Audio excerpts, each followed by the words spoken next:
চলুন আজ আপনাদের এমন এক পুলিশ অফিসারের গল্প শোনাবো যার সততা আর দয়া তাকে নিয়ে গিয়েছিল অন্য এক লেভেলে।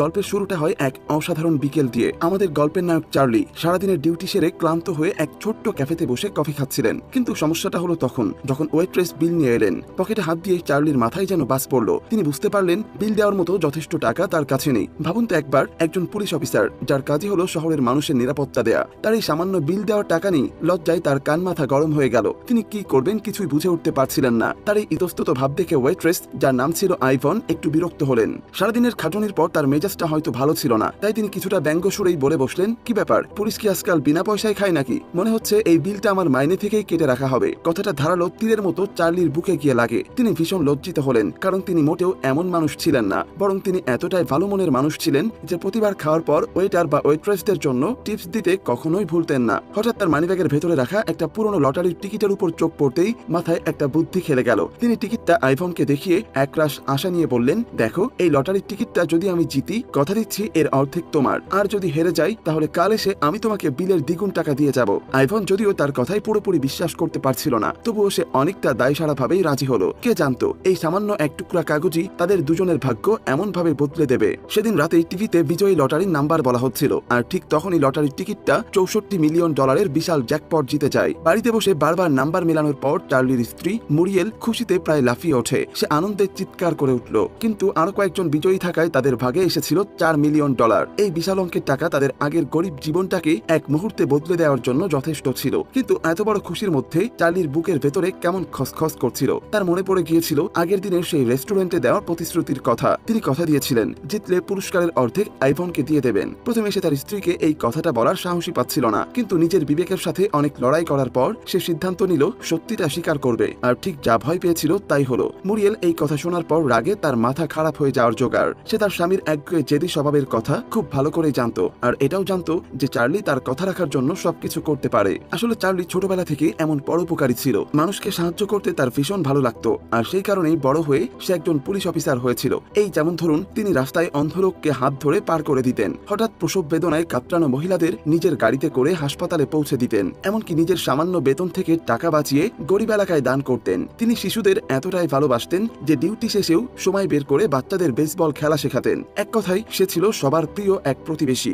অন্যদিকে চার্লির স্ত্রী মুরিয়েল ছিল ঠিক তার উল্টো। সে ছিল ভীষণ স্বার্থপর আর লোভী একজন মহিলা। এমনকি সে নিজের পার্লারের কাস্টমারদের কাছে অভিযোগ করত যে তার স্বামী একটা আস্ত বোকা, যে কিনা একটু ঘুষ নিয়েও নিজেদের ভাগ্য ফেরাতে জানে না। সেদিন সকালে একটা সুন্দর স্বপ্ন দেখার পর মুরিয়েলের মাথাতেই লটারি কেনার বুদ্ধিটা এসেছিল। সে চার্লিকে জোর করেছিল তাদের বিবাহ বার্ষিকীর তারিখ দিয়ে টিকিট কাটার জন্য। চার্লি যদিও মনে করত যে লটারি জিতে বড়লোক হওয়ার চিন্তাটা হাস্যকর, তবুও স্ত্রীর সব আবদার পূরণ করার জন্য সে ডিউটির ফাঁকে একটা টিকিট কেটেই ফেলেছিল। কিন্তু বাড়ি ফিরে স্ত্রীকে টিকিটটা দেখাতেই তাকে কড়া ভাষায় বকা শুনতে হলো, কারণ তাদের বিয়ের তারিখ ছিল 27, কিন্তু তারা সবসময় একদিন আগে অর্থাৎ 26 তারিখে বিবাহ বার্ষিকী পালন করত। তাই চার্লি 26 নাম্বারটি কিনেছিল, যা দেখে মুরিয়েলের মুখটা সঙ্গে সঙ্গেই কালো হয়ে গিয়েছিল। মুরিয়েল যখন এই নিয়ে অভিযোগ করেই যাচ্ছিল, ঠিক তখনই টিভিতে লটারির বিজয়ী নাম্বার ঘোষণা করা হলো। মুহূর্তের মধ্যেই তার তীব্র রাগ বদলে গেল বাঁধভাঙা আনন্দে। কিন্তু সেই আনন্দ কয়েক মিনিটের বেশি টিকল না, কারণ চার্লি তাকে ওয়েট্রেসকে দেওয়া প্রতিশ্রুতির কথা বলে দিল। মুরিয়েলের মেজাজটা সাথে সাথে খারাপ হয়ে যায়। সে কোনোভাবেই একজন অচেনা ওয়েট্রেসের সাথে $2 মিলিয়ন ভাগ করে নিতে রাজি ছিল না। যখন সে দেখে চার্লি দ্বিধায় ভুগছে, তখন সে ভালোবাসার অভিনয় করে তাকে আটকে ফেললো। সে চার্লিকে বোঝালো যে আইভনকে গিয়ে যেন সে বলে যে টিকিটটা জেতেনি। পরদিন রেস্টুরেন্টের সামনে দাঁড়িয়ে চার্লি তখনও এক গভীর দোটানায় ভুগছিল। সে কি নিজের বিবেকের কথা শুনবে নাকি স্ত্রীর কথাকে গুরুত্ব দেবে? ঠিক সেই সময় তার এক সহকর্মী তার দ্বিধা বুঝতে পেরে তার কাঁধে হাত রেখে বললেন, বন্ধু, সবসময় সেটাই করবে যেটা করা ঠিক, কিন্তু কোনটা ঠিক আর কোনটা ভুল চার্লি তখনও যেন বুঝে উঠতে পারছিল না। শেষ পর্যন্ত একটা অস্বস্তি নিয়েই চার্লি রেস্টুরেন্টের ভেতরে পা রাখলো। সে কিছু বলার আগেই ওয়েট্রেস আইভন কথা বলা শুরু করলো। কালকের দিনটা আমার জীবনের সবচেয়ে বাজে দিন ছিল। আসলে তোমার কোনো দোষ ছিল না, আমার উচিত হয়নি তোমার উপর আমার রাগ ছাড়া। এরপর আইভন তার কষ্টের কথাগুলো বলতে শুরু করলো। কলেজ শেষ করে সে অভিনেত্রী হওয়ার স্বপ্ন নিয়ে নিউ ইয়র্কে এসেছিল, কিন্তু অনেক বছর চেষ্টা করেও সে একজন সাধারণ ওয়েট্রেসই রয়ে গেছে। তার উপর গতকাল তার স্বামী স্বামী তাদের জমানো সব টাকা চুরি করে পালিয়েছে। শুধু তাই নয়, যাওয়ার আগে তার ক্রেডিট কার্ডে $20,000 দেনা করে দিয়ে গেছে। এই কারণে সে এতটাই গরিব হয়ে পড়েছিল যে ডিভোর্সের জন্য আবেদন করাটাও তার কাছে বিলাসিতা মনে হচ্ছিল। দুর্ভাগ্য যখন আসে তখন দল বেঁধেই আসে। আদালত থেকে গতকাল বের হতেই মুষলধারে বৃষ্টি নেমেছিল এবং তার ছাতাটাও ভেঙে যায়। এদিকে আবার কাজে আসতে দেরি হওয়ায় বস তার বেতন থেকে 2 ঘন্টার টাকা কেটে রেখেছিল। এক কথায় আইফোনের জন্য গতকালের দিনটা ছিল খুবই খারাপ। আজকের দিনটাও খুব একটা ভালো যাচ্ছিল না। বস চার্লির সাথে তার কথা বলা থামিয়ে তাকে কাউন্টারে ডেকে নিয়ে বকাবকি শুরু করলো, কারণ আগের দিন কেউ বিল না দিয়ে পালিয়েছে আর সে খেয়াল করেনি। দোকানের ক্ষতিপূরণ হিসাবে বস পুরো টাকাটা আইফোনের মাইনে থেকে কেটে নেওয়ার হুমকি দিল। তবে আইফোনের দমবার পাত্রী ছিল না। বস যখন তাকে কফি বানাতে বলল, সে প্রতিশোধ হিসাবে কফিতে 1 চিমটি সিগারেটের ছাই মিশিয়ে দিল। আইফোনের এত কষ্টের মাঝেও তার হাসি খুশি আর আশাবাদী মনোভাব দেখে চার্লির মনের সব দ্বিধা কেটে গেল। সে তার মনের কথাই শোনার সিদ্ধান্ত নেয়। সে আইফোনের জন্য ক্ষমা হিসাবে একটা ছোট্ট উপহার নিয়ে এসেছিল। উপহারটা ছিল চশমার একটি সুন্দর চেইন। সে আগের দিন খেয়াল করেছিল আইফোন বারবার তার চশমা খুঁজে পাচ্ছিল না। এই চেইনটা দিয়ে সে চশমাটা গলায় ঝুলিয়ে রাখতে পারবে। এই ছোট্ট কিন্তু আন্তরিক উপহারটা পেয়ে আইফোনের মুখটা খুশিতে উজ্জ্বল হয়ে উঠল এবং চার্লির প্রতি তার অবিশ্বাসও কিছুটা কমে গেল। এরপর চার্লি আইফোনকে দুটো অপশন দেয়। সে আইফোনকে বেছে নিতে বলল, সে কি বিলের দ্বিগুণ টাকা চায় নাকি লটারির অর্ধেক পুরস্কার চায়। আইফোন ভাবছিল হয়তো চার্লি তার সাথে মজা করছে, তাই সেও মজা করে লটারির টাকা বেছে নিল। কিন্তু ঠিক তখনই চার্লি বলল, আমরা $4 মিলিয়ন জিতেছি। প্রথমে আইফোন বিশ্বাসই করতে পারছিল না। সে ভাবল চার্লি তার সাথে মজা করছে, কিন্তু যখন চার্লি আবার জোর দিয়ে কথাটা বলল তখন সে আর নিজেকে ধরে রাখতে পারল না। খুশিতে সে কি করবে কি বলবে কিচ্ছু বুঝতে পারছিল না। সে রেস্টুরেন্টের সবাইকে জড়িয়ে ধরল এবং ঘোষণা করল যে সেদিনের দুপুরের খাবারের বিল সে দেবে। শুধু তাই নয়, প্রত্যেক কাস্টমারকে সে একটা করে আইসক্রিমও খাওয়ালো। রেস্টুরেন্টের মালিক ভয়ে তাড়াতাড়ি সব লিখে রাখতে লাগলো, পাছে দোকানটাই দেউলিয়া হয়ে যায়। আইফোনকে এতটা খুশি দেখে চার্লিও একরাশ স্বস্তির নিঃশ্বাস ফেললো, কারণ সে মিথ্যা বলেনি। বাইরে দাঁড়িয়ে থাকা তার সহকর্মীও তাকে দেখে একটা হাসি দিল। আসলে সে জানতো চার্লি যতই দ্বিধায় থাকুক না কেন শেষ পর্যন্ত সে সঠিক কাজটি করবে। কিন্তু চার্লির স্ত্রী যখন এই খবরটা জানতে পারলো তখন সে যেন একটা মেশিন গান হয়ে চার্লির উপরে একের পর এক কথার গুলি চালাতে লাগলো। পুরস্কার সংগ্রহ করতে যাওয়ার পথে বাসের মধ্যেও সে একটানা বক বক করেই যাচ্ছিল। তবে ভাগ্যবশত চার্লি তাকে সামলানোর একটা উপায় বের করে ফেলেছিল। সে তার স্ত্রীর অহংকারী স্বভাবের কথা জানতো, তাই সে পরামর্শ দিল যে পুরস্কার বিতরণী অনুষ্ঠানে সে যেন নিজে মঞ্চে উঠে আইফোনের সাথে $2 মিলিয়ন ভাগ করে নেওয়ার কথা ঘোষণা করে। এতে সে সারা শহরের সংবাদপত্রের প্রথম পাতায় একজন ভালো মনের মানুষ হিসাবে জায়গা করে নিতে পারবে, কারণ কোন অচেনা মানুষের সাথে কেউ এভাবে $2 মিলিয়ন ভাগ করে নেয় না। মিডিয়ার প্রচারের কারণে সে রাতারাতি তারকাও হয়ে যেতে পারে। আর এই টোপটাই তার স্ত্রী গিলে ফেললো। পুরস্কার বিতরণী অনুষ্ঠানে তারা 3 জন সাংবাদিকদের ভিড়ে ঘিরে ছিল। চার্লির স্ত্রী ক্যামেরার সামনে খুব উদার সাজার ভান করে বলল, একজন অপরিচিত মানুষের সাথে $2 মিলিয়ন ভাগ করে নিতে আমার কোনো আপত্তি নেই। খবরের কাগজ আর টেলিভিশনের মাধ্যমে এই খবর সারা আমেরিকায় ছড়িয়ে পড়ল। কিন্তু দুঃখের বিষয় হলো তার স্ত্রীর ফেমাস হওয়ার স্বপ্ন পূরণ হলো না। তবুও সে আরো বেশি অহংকারী আর বিলাসী হয়ে উঠল। সে সবচেয়ে দামি দোকান থেকে কেনাকাটা করতে শুরু করে আর সবচেয়ে ব্র্যান্ডেড পোশাক পরতো। আর চার্লি তার পেছনে পেছনে ব্যাগ বয়ে বেড়াতো। অন্যদিকে আইফোন টাকা পাওয়ার সাথে সাথেই তার প্রাক্তন স্বামীর সমস্ত দেনা শোধ করে দিল। এরপর সে সেই পুরনো রেস্টুরেন্টটা কিনে নিল যেখানে সে কাজ করত। এবার সে নিজেই মালিক, নিজেই কর্মচারী। চার্লির প্রতি কৃতজ্ঞতা জানাতে সে রেস্টুরেন্টের একটি টেবিলের নাম রাখলো চার্লিস টেবিল, যেখান থেকে গৃহহীন মানুষদের বিনামূল্যে গরম খাবার পরিবেশন করা হতো। এরপর একদিন চার্লি যখন তার পরিচিত এক দোকানে রুটিন পরিদর্শনে গিয়েছিল তখন সে দেখে দোকানের সব কাস্টমার স্থির হয়ে দাঁড়িয়ে আছে। কয়েকজন শুধু ইশারায় কিছু বোঝানোর চেষ্টা করছে। একজন পুলিশ অফিসার হিসাবে চার্লি সাথে সাথেই বুঝে গেল ভেতরে কিছু একটা সমস্যা অবশ্যই আছে। সে অপরাধীদের সতর্ক না করে শান্তভাবে দোকান থেকে বেরিয়ে আসে আর তার সহকর্মীকে ব্যাকআপ ডাকার কথা বলে নিজেই বেসমেন্টের রাস্তা দিয়ে আবারও দোকানে ঢুকলো। ভেতরে ঢুকে সে দেখে 2 জন ডাকাত বন্দুক হাতে সবাইকে জিম্মি করে রেখেছে। পরিস্থিতি বুঝে চার্লি একটা টিনের ক্যান সোজা বন্দুকধারীর মাথায় ছুঁড়ে মারল। ডাকাতটি টাল সামলাতে না পেরে পড়ে যেতেই সে ঝাঁপিয়ে পড়ে অন্য একজনকে কাবু করে ফেললো। ঠিক তখনই ব্যাকআপ এসে পৌঁছালো এবং সব জিম্মিকে নিরাপদে উদ্ধার করলো।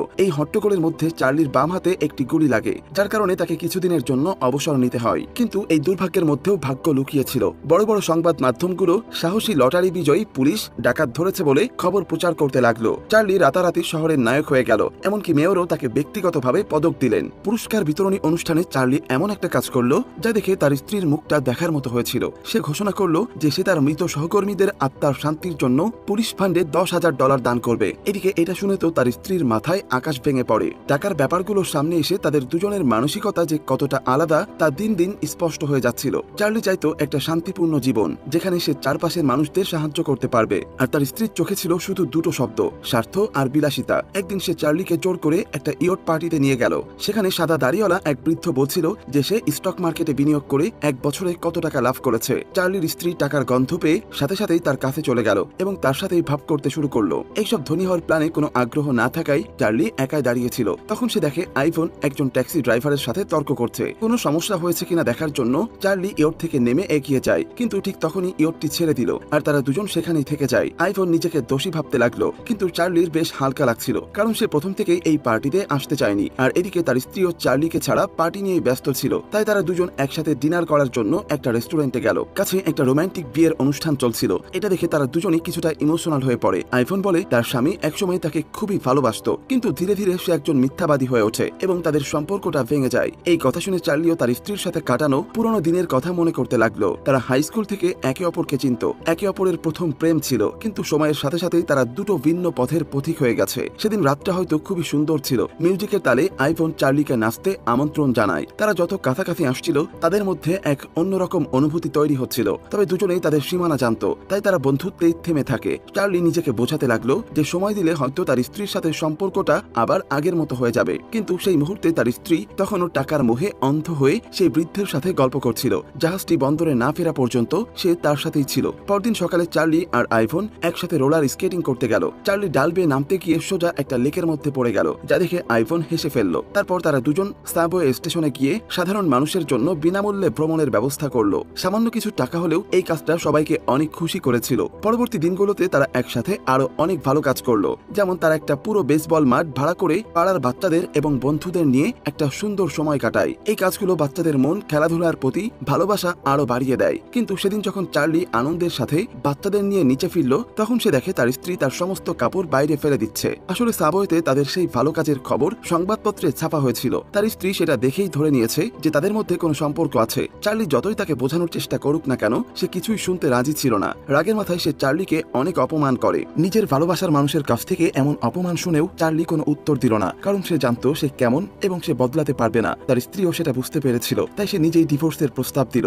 10 বছরেরও বেশি সময়ের সম্পর্ক ছেড়ে দিতে কষ্ট হলেও যে মানুষটা চলে যেতে চায় তাকে তো আর জোর করে আটকে রাখা যায় না। চার্লি শান্তভাবে রাজি হয়ে দুটো সুটকেস নিয়ে সেই বাড়ি থেকে বেরিয়ে গেল। একই সময় আইভনও তার প্রাক্তন স্বামীর কারণে সমস্যায় পড়েছিল। আইভনের $20 লক্ষ পাওয়ার খবর পেয়ে তার ঋণগ্রস্ত প্রাক্তন স্বামী নির্লজ্জের মতো টাকা চাইতে চলে এসেছিল। আইভন রাজি না হয় সে তার বাড়িতেই থাকতে শুরু করে। যেহেতু আইনত তারা তখনও স্বামী স্ত্রী, তাই আইভন পুলিশও ডাকতে পারছিল না। সে অসহায়ভাবে নিজের ব্যাগ গুছিয়ে বাড়ি বেরিয়ে পড়ল। কিন্তু ভাগ্য সত্যি অদ্ভুত। একটা হোটেলে চেক ইন করার সময় আইভনের সাথে কাকতালীয়ভাবে চার্লির আবারও দেখা হয়ে গেল। দুজনের মনেই একে অপরের জন্য অনুভূতি ছিল, আর এবার যেন ভাগ্যই তাদের মিলিয়ে দিতে চাচ্ছিল। তাদের চাপা আবেগ আর লুকিয়ে রাখা গেল না। সেই রাতে তাদের মধ্যে তীব্র ভালোবাসা দাউ দাউ করে জ্বলে উঠল। কিন্তু দুর্ভাগ্যবশত একটা মধুর রাতের পরের দিন সকালে তারা হোটেলের সামনে মিডিয়ার ভিড় দেখতে পেল। হোটেলের কর্মীরা তাদের চিনে ফেলেছিল এবং খবরটা ছড়িয়ে দিয়েছিল। যেহেতু তাদের কারোরই আনুষ্ঠানিকভাবে ডিভোর্স হয়নি, তাই তারা রাতারাতি চিটার হিসাবে পরিচিত হয়ে গেল। চার্লির স্ত্রী এই খবর দেখে সুযোগটা কাজে লাগানোর একটা প্ল্যান করলো।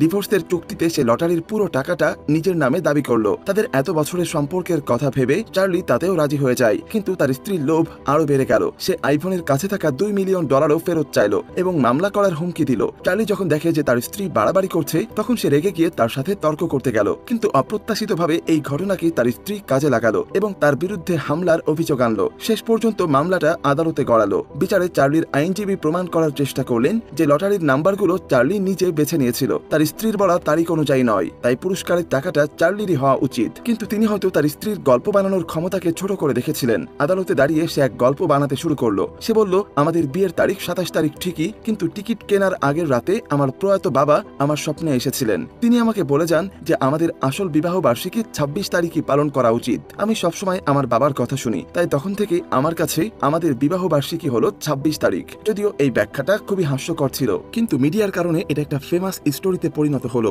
জনগণও তার দিকে ঝুঁকে পড়লো। তার আইনজীবী তখন চার্লির বিরুদ্ধে আরো এলিগেশন আনেন। তিনি বলেন চার্লির হুমকির ভয়েই নাকি তার ক্লায়েন্ট আইফোনের সাথে টাকা ভাগ করার কথা বলেছিল। আইফোন যদি আদালতে চার্লির সাথে তার সম্পর্ক অস্বীকার করত, তাহলে হয়তো সে এই মামলায় হারতো না। কিন্তু সে মিথ্যা বলতে পারতো না, কারণ সে সত্যি চার্লিকে মন থেকে ভালোবেসে ফেলেছিল। শেষ পর্যন্ত চার্লির স্ত্রী জনগণের সহানুভূতি পেয়ে মামলাটা জিতে যায়। চার্লি হয়ে গেল বিশ্বাসঘাতক, আর আইফোন হয়ে গেল সম্পর্ক ভাঙানোর লোভী মেয়ে। বিচার শেষ হতেই বাইরে সাংবাদিকদের ভিড় জমে গেল। জনগণের চাপে আইফোন তাড়াতাড়ি সেখান থেকে চলে যায়। চার্লি পেছন থেকে তাকে ডাকলেও সে আর ফিরে তাকায় না। পুরো শহরটাকেই তার অচেনা মনে হতে লাগলো। মানুষের স্রোত যেন তাদের দুজনকে পুরোপুরি ডুবিয়ে দিচ্ছিল। বেশ কিছুদিন পর একদিন চার্লি আইফোনের রেস্টুরেন্টের দিকে হাঁটা দিল। দরজা ঠেলে ভেতরে ঢুকে সে দেখে আইফোন চুপচাপ চাঁদের আলোয় বসে আছে। বেশ কিছুদিন পর আইফোনকে দেখে চার্লির খুবই ভালো লাগে, কিন্তু আইফোনের মন ছিল অপরাধ অপরাধবোধে ভরা। সে ভাবছিল তার জন্যই চার্লির জীবনটা এমন হয়ে গেল, কিন্তু চার্লির চোখে তার কাছে $4 মিলিয়ন চেয়েও আইফোনের দাম অনেক বেশি। চার্লির আসল অনুভূতি জানার পর আইফোনও এই সম্পর্কটা এগিয়ে নিয়ে যাওয়ার সিদ্ধান্ত নিল। তারা ঠিক করলো এই শহর ছেড়ে তারা দূরে কোথাও চলে গিয়ে নতুন জীবন শুরু করবে। কিন্তু ঠিক তখনই দরজায় টোকা পড়ল। বাইরে একজন হোমলেস লোক দাঁড়িয়ে ছিল। সে দরজায় নক করে খাবার খেতে চাচ্ছিল। চার্লি আর আইফোন তাকে হাসি মুখে ভেতরে ডেকে আনে। খাবার দেওয়ার পর তারা একে অপরকে জড়িয়ে ধরে হালকা মিউজিকে ডান্স করছিল। লোকটা সুযোগ বুঝে ক্যামেরা বের করে এই দৃশ্যটা ক্যামেরাবন্দি করে নেয়। কিন্তু আসলে লোকটি কোনো সাধারণ ভিখারি ছিল না। তার আসল পরিচয় হলো সে শহরের একজন নামকরা রিপোর্টার। সমাজের একেবারে সাধারণ মানুষের জন্য আসল সত্যিটা তুলে আনতেই সে এই ছদ্মবেশ নিয়েছিল। হঠাৎ এক ঝড়ে সবকিছু হারিয়ে ফেলার পরেও চার্লি আর আইফোন তাদের আন্তরিকতা আর দয়া হারায়নি। আপনারাই বলুন, এই পৃথিবীতে এটাকে সত্যিকারের ভালোবাসা না বলে কিভাবে থাকবেন? যদিও আদালতের রায় বদলানো যায়নি, কিন্তু সেই রিপোর্টারের লেখা সত্য ঘটনাটি চার্লি এবং আইফোনের হারানো সম্মান ফিরিয়ে দেয়। শুধু তাই নয়, এই লেখাটি শহরের প্রতিটি কোণে ছড়িয়ে পড়ার সাথে সাথেই তাদের ভালোবাসার গল্প প্রতিটি নাগরিকের হৃদয় ছুঁয়ে যায়। তবে চার্লি আর আইফোন এসবের কিছুই জানতো না। তারা যখন তাদের প্রিয় শহরকে বিদায় জানাতে শেষবারের মতো সেই রেস্টুরেন্টে আসে, তখন তারা অবাক হয়ে যায়। পুরো রেস্টুরেন্টে অসংখ্য চিঠি আর খামে ভরে গেছে, আর প্রত্যেকটা চিঠির ভাঁজে ছিল কিছু না কিছু টাকা। আসলে সেই রিপোর্টারের আহ্বানে সাড়া দিয়ে শহরের বাসিন্দারা স্বেচ্ছায় চার্লি আর আইফোনের জন্য কিছু একটি টিপস ফান্ড তৈরি করেছিল। পরবর্তী 3 দিনে অনুদানের খাম আসতেই থাকলো। অবশেষে যখন টাকা গোনা হলো, তখন দেখা গেল মোট $600,000 জমা হয়েছে। এরপর আইফোন এই টাকা দিয়ে তার রেস্টুরেন্টটি আবার কিনে নিল এবং চার্লি তার পরিচিত পুলিশ স্টেশনে কাজে ফিরে গেল। অন্যদিকে তার প্রাক্তন স্ত্রী সেই ইয়টের সাদা দাড়িওয়ালা বৃদ্ধকে বিয়ে করেছিল, কিন্তু দুর্ভাগ্যবশত সেই বৃদ্ধ লোকটি ছিল একজন প্রতারক। সে তার সমস্ত সম্পত্তি হাতিয়ে নিয়ে উধাও হয়ে গেল। প্রাক্তন স্ত্রী শেষে উপায় না পেয়ে একটি নেইল পার্লারে কাজ করতে শুরু করে। গল্পের শেষে শহরের ঠিক মাঝখানে একটি রোমান্টিক বিয়ের আয়োজন করা হয়। একটা বিশাল বেলুনে চড়ে চার্লি এবং আইফোন হাত ধরে ফুলের পাপড়ির মতো তাদের বিয়ের আমন্ত্রণ পত্র ছড়িয়ে দিচ্ছিল। আর এই সুন্দর মোমেন্টেই আমাদের আজকের গল্প এখানেই শেষ হয়ে যায়। আজকের মতো এখানেই বিদায় নিচ্ছি। দেখা হবে নতুন কোনো গল্পে। তবে কমেন্ট করে জানাতে ভুলবেন না গল্পটা কেমন লেগেছে।